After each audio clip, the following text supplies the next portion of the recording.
வாழைக்காய் பொரியல் தான் பண்ண போகிறோம். ஒரு வாழைக்காய் எடுத்துருக்கிறேன்.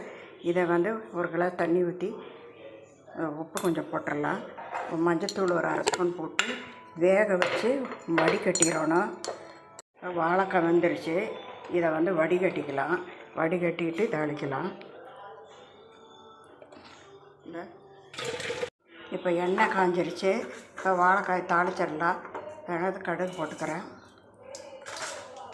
கொஞ்சம் உளுந்து போட்டுக்கலாம். பொரிஞ்ச வாட்டி வெங்காயம் போட்டுக்கலாம். இப்போ வந்து வாழைக்காய் போட்டோம். இப்போ இதுக்கு வந்து மிளகாத்தூள் ஒரு அரை ஸ்பூன் போட்டுக்கிறேன். இப்போ தேங்காய் போட்டுக்கலாம். சுவையான வாழைக்காய் பொரியல் ரெடி ஆகிடுச்சு. நீங்களும் செஞ்சு பார்த்து லைக் பண்ணி ஷேர் பண்ணி சப்ஸ்கிரைப் பண்ணுங்கள்.